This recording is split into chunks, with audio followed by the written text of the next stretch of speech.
Hey gang, Bill Sheridan here, and welcome to the membership economy. That's a phrase coined by Robbie Kellman Baxter, who wrote a best-selling book, here it is, by the same name. Baxter says the membership economy is an era where companies are becoming less transactional and more relational.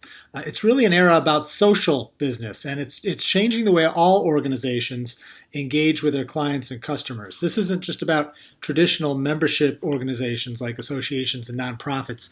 This impacts accounting and finance professionals as well.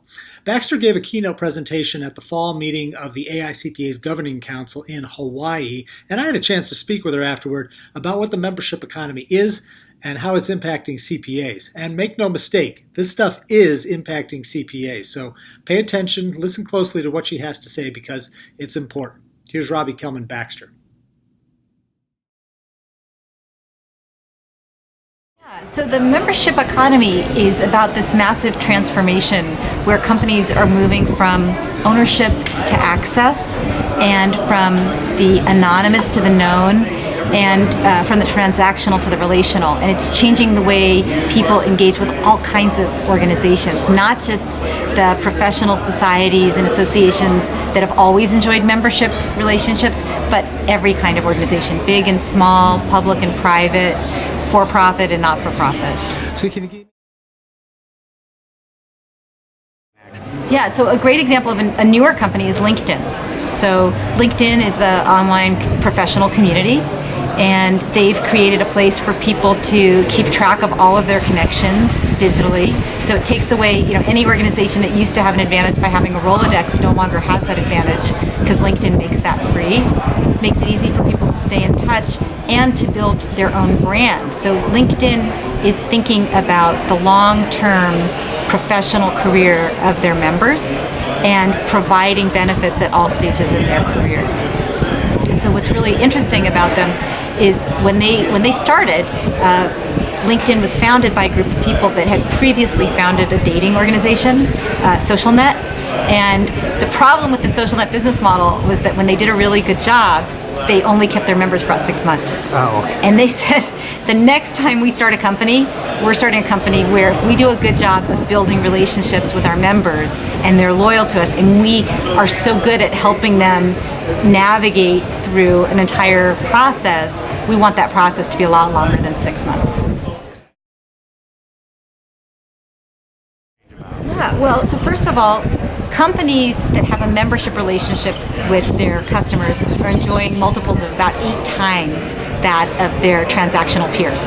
So on the business side, the companies that understand how to create subscription models and build community and create stickiness are seen as being eminently more valuable than the ones that don't.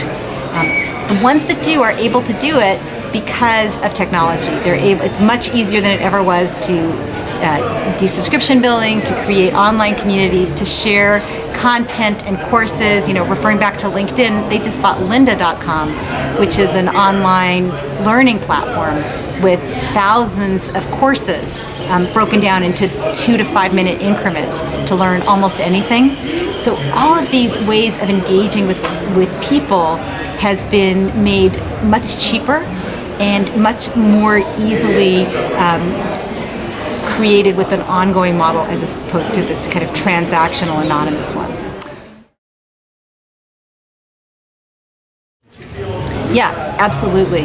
Especially the ones that are, public accountants, the ones that work at firms, because this is what consumers expect. And behind every B in B2B, there's a C. There's a consumer. So they're getting this experience from LinkedIn and Facebook and Pinterest and Pandora, and so they're used to having this ongoing relationship. They expect to be known and recognized. They expect the relationship to not be transactional, but to be smooth and ongoing, and they expect a constant evolution of value. So they want new things from anybody with whom they do business. So if you think about a professional services provider or an advice provider, they're thinking, I don't just need advice in these specific moments. I need advice on an ongoing basis. I need to get smarter about these areas.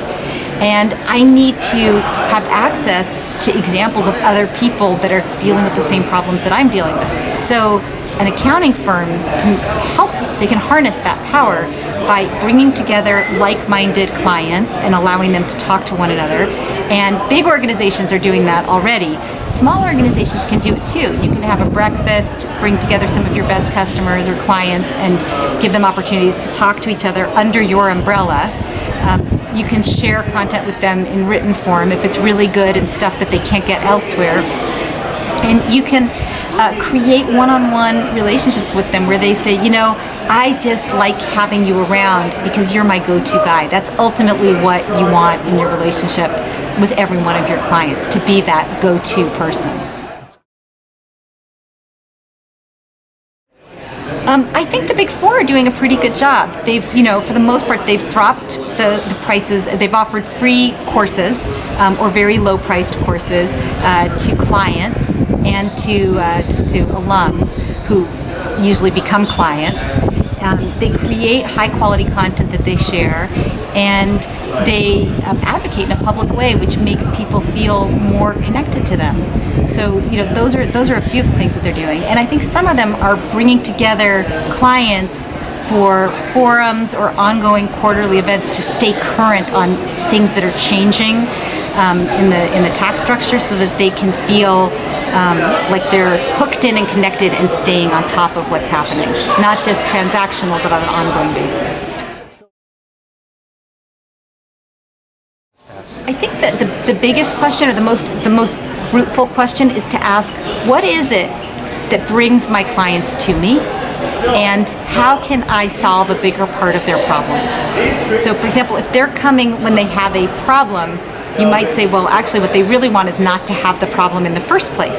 So then you say, okay, well, let me follow that path and say, what else can I offer so that they don't come up with that problem? So, they might say, well, I'm going to do preventative work as well as, helping them once the event has already happened. You might say they want to teach their own employees to think differently about certain things so that they don't make these mistakes. Well, great, that means that you might be offering them training or educational programs. And the more relationships that even a small firm can get within one of their clients, the more likely it is that that client is going to stay loyal. So you want to be following that path of, if your mission is to help them with all things related to accounting, and you want to be their advisor on the most sophisticated problems and challenges, then you want to think about, how do I make sure that I'm helping them wherever those problems may arrive and before those problems arise. It's not about selling services, it's definitely about solving problems, and it's also about helping your client achieve their mission, which is to avoid having problems altogether. So I actually think it's a great time to be in professional services. I think that what's going to happen, and what has already been happening, is that there's a commoditization at the bottom end of the market. So people are very price sensitive about things that they don't perceive as being unique. And as that happens, I think the smartest professional services providers are chopping off those services, or just pricing them as loss leaders, and focusing on what's the most complicated, what's the hardest thing to replicate, and focusing energy there. And there's always going to be a need for people who can solve unique problems, and who can anticipate problems, and who can educate. And as long as you keep moving toward that and staying focused on kind of the hardest stuff, and let other people, either let other firms or other organizations handle the commodities, that's where the greatest profitability is. So people can find each other and get together, right? You just go to LinkedIn and you type in, your state and your city and CPA, and all the names pop up. So yeah, it would be really easy to find a group, or to find it in some other way.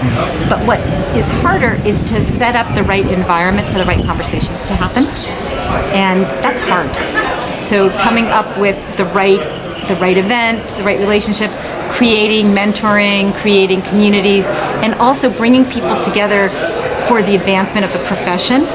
So that, again, if we talk about this example for the professional services providers, if you want to stay away from what can be commoditized, it's the same thing for professional societies. You don't want to if somebody else can do it for free, don't do it. Right.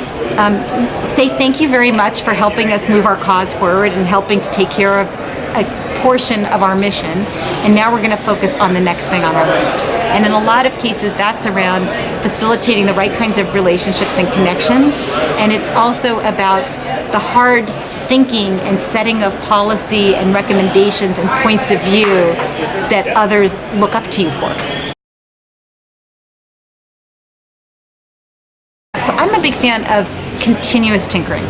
So I wouldn't say shut down your office and start over, but I would say look at what you're offering at all times with kind of a critical eye and say, is this really where we should be?